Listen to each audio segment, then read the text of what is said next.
Hi friends, welcome back to Jaya's recipes. അപ്പോൾ ഇന്ന് നമുക്ക് നുറുക്ക് ഗോതമ്പ് കൊണ്ടുള്ള നല്ല മൊരിഞ്ഞ ദോശ എങ്ങനെയാണ് ഉണ്ടാക്കുന്നത് നോക്കാം. അപ്പോൾ നുറുക്ക് ഗോതമ്പ് കൊണ്ടുള്ള ദോശ നമ്മൾ സാധാരണ ദോശയല്ലേ, അതേ ടേസ്റ്റ് തന്നെയാണ്. നിങ്ങൾക്ക് മനസ്സിലാവുന്നില്ല കേട്ടോ, അത് ഗോതമ്പ് കൊണ്ടുള്ള ദോശയാണെന്നൊന്നും ഒരിക്കലും മനസ്സിലാവില്ല. സാധാരണ ദോശയുടെ സെയിം ടേസ്റ്റ് തന്നെയാണ്. അതേപോലെ നമുക്ക് മൊരിഞ്ഞ ദോശ ഉണ്ടാക്കിയെടുക്കാൻ പറ്റും. അപ്പോൾ ഇതിന് വേണ്ടിയിട്ട് ഞാൻ 1 കപ്പ് നുറുക്ക് ഗോതമ്പാണ് എടുത്തിരിക്കുന്നത്. ആ വലിയ ഇനം നുറുക്ക് ഗോതമ്പില്ലേ, അത് തന്നെയാണ് നമ്മൾ സാധാരണ ഇപ്പം നമുക്ക് നാട്ടിലൊക്കെ നമ്മൾ പായസത്തിനൊക്കെ എടുക്കുന്ന ആ നുറുക്ക് ഗോതമ്പ് തന്നെ ആണ് എടുത്തിരിക്കുന്നത്. നുറുക്ക് ഗോതമ്പ് തന്നെ 2 തരത്തിലുണ്ട്. ഒന്ന് റവ പോലത്തെ നുറുക്ക് ഗോതമ്പുണ്ട്, പിന്നെ ഇപ്പോൾ ഞാൻ ഈ കാണിച്ച പോലത്തെ നുറുക്ക് ഗോതമ്പുണ്ട്. ഇതാണ് കൂടുതൽ നല്ലത്, ഇതിലാണ് കൂടുതൽ ഫൈബറൊക്കെ ഉള്ളത്. ഇപ്പോൾ നിങ്ങളുടെ കയ്യിൽ ഇല്ലെങ്കിൽ ചെറിയ റവ പോലത്തെ നുറുക്ക് ഗോതമ്പ് ഇതിനെടുക്കാം കേട്ടോ. ഏതായാലും കുഴപ്പമില്ല, പക്ഷേ ഈ വലിയ ഇനാണ് കൂടുതൽ നല്ലത്. നുറുക്ക് ഗോതമ്പിൽ ഒരുപാട് ഫൈബറും അതുപോലെ തന്നെ പ്രോട്ടീനൊക്കെ ഉള്ള കാരണം നുറുക്ക് ഗോതമ്പ് കൊണ്ടുള്ള റെസിപ്പീസ് വളരെ നല്ലതാണ്. ഡയറ്റിങ് ചെയ്യുന്നവർക്കൊക്കെ വളരെ നല്ലതാണ്. പിന്നെ ഇതിന് വേണ്ടിയിട്ട് ഞാൻ ഒരു 1/2 കപ്പ് ഉഴുന്നാണ് എടുത്തിരിക്കുന്നത്. അപ്പോൾ 1 കപ്പ് നുറുക്ക് ഗോതമ്പിന് 1/2 കപ്പ് ഉഴുന്ന് വേണമെങ്കിൽ നിങ്ങൾക്ക് ഇതിന്ന് കുറച്ച് ഉഴുന്ന് കുറച്ചിട്ടും ഉണ്ടാക്കാം കേട്ടോ. ഒരു ടേബിൾ സ്പൂണ് 2 ടേബിൾ സ്പൂണ് കുറയ്ക്കാൻ വേണമെങ്കിൽ പ്രശ്നമൊന്നുമില്ല. അപ്പോൾ അത് നിങ്ങളുടെ ഇഷ്ടം പോലെ ചെയ്യുക. ഞാൻ ഒരു കഷ്ടി 1/2 കപ്പിൻ്റെ അടുത്ത് വെച്ചിട്ട് ഞാൻ എടുത്തിട്ടുണ്ട്. പിന്നെ ഇതിലേക്ക് വേണ്ടത് കുറച്ച് ഉലുവയാണ്. ഒരു 1/4 ടീസ്പൂൺ മുതൽ 1/2 ടീസ്പൂൺ വരെ എടുക്കാം. ഞാൻ പൊതുവെ ദോശയും ഇഡ്ഡലിയൊക്കെ ഉണ്ടാക്കുമ്പോൾ ഞാൻ കുറച്ച് ഉലുവ അധികം ഇടും. അപ്പോൾ നിങ്ങൾക്ക് വേണമെങ്കിൽ കുറയ്ക്കാം, 1/4 ടീസ്പൂൺ എടുത്താലും മതി. ഞാൻ ഇപ്പോൾ കഷ്ടി ഒരു 1/2 ടീസ്പൂണിൻ്റെ അടുത്ത് വെച്ചിട്ട് എടുത്തിട്ടുണ്ട് കേട്ടോ.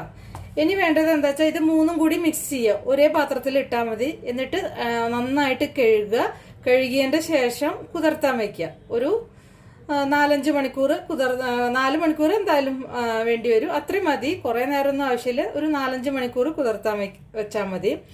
ഇപ്പോൾ ഞാനിത് ഇതിൽ മിക്സ് ചെയ്ത് കാണിക്കാത്തത്, ഞാനിത് പിന്നെ ഞാൻ എടുത്ത വീഡിയോ നിന്ന് ഡിലീറ്റ് ആയിപ്പോയി. അപ്പോൾ ഞങ്ങൾക്ക് കാണിക്കാൻ വേണ്ടിയിട്ട് ഞാൻ വീണ്ടും ഇതിങ്ങനെ എടുത്ത് കാണിക്കുകയാണ്. അപ്പോൾ ഇത് 3ഉം കൂടിയിട്ട് കഴുകിയിട്ട് മിക്സ് ചെയ്തിട്ട് നന്നായിട്ട് കഴുകിയിട്ട് കുതിർത്താൻ വെച്ചാൽ മതി കേട്ടോ. അപ്പോൾ ഇതാ 4 മണിക്കൂർ കഴിഞ്ഞു, നന്നായി കുതിർന്നു വന്നിട്ടുണ്ട്. ഇതിലേക്ക് ഒരു 1/2 കപ്പ് അവല്, വെളുത്ത അവല് പിന്നെ ഒന്ന് കഴുകിയിട്ട് ഒന്ന് കുതിർത്തിയതിൻ്റെ ശേഷം ഇതിലേക്ക് ചേർക്കണം കേട്ടോ. ഒരു 5-6 മിനിറ്റൊക്കെ കുതിർത്തിയാൽ മതിയാവും. ഇനിയിപ്പോൾ നിങ്ങളുടെ കയ്യിൽ അവലില്ലെങ്കിൽ അതിന് പകരം ലേശം ചോറ് ചേർത്താൽ മതി കേട്ടോ. പിന്നെ ഒരു 1/4 കപ്പ് ചോറ് ചേർത്താൽ മതിയാവും.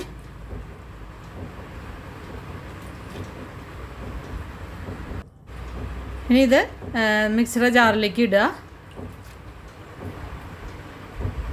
എന്നിട്ട് എല്ലാം കൂടിയിട്ട് നന്നായിട്ട് അരച്ചെടുക്കുക. സാധാരണ നമ്മൾ ദോശയുടെ മാവിനൊക്കെ അരയ്ക്കുന്ന പോലെ അരച്ചെടുത്താൽ മതി.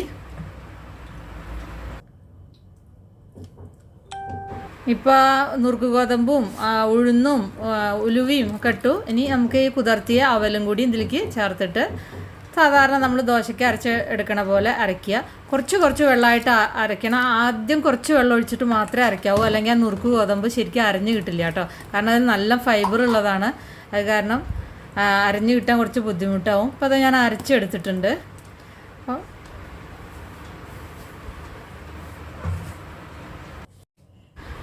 ജാറ് കഴുകിയ വെള്ളമൊക്കെ ഇതിലേക്ക് ഒഴിക്കുക.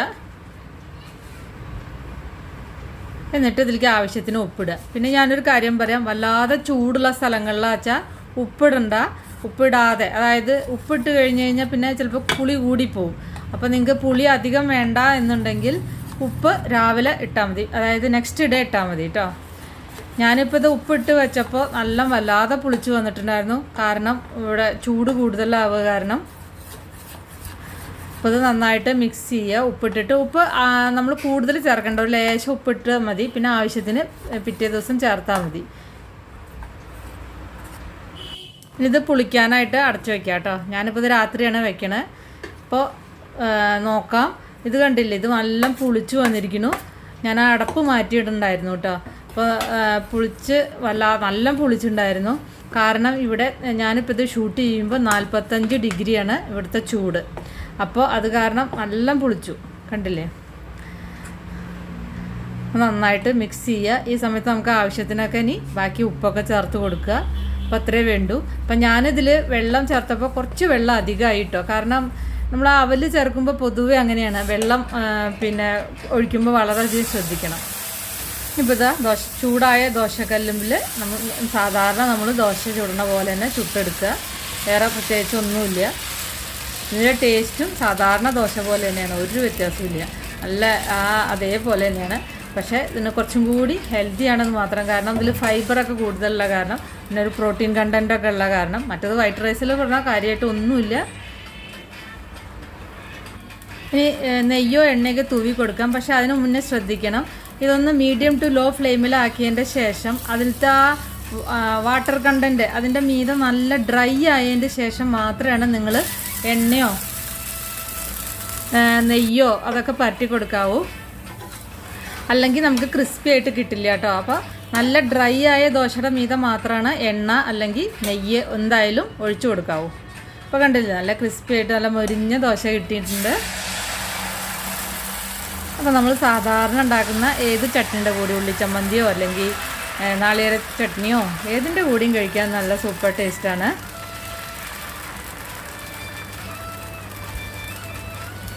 ബാറ്റർ കലക്കുമ്പോൾ അധികം വെള്ളം കൂടാതെ കലക്കാമെന്ന് ശ്രദ്ധിക്കുക.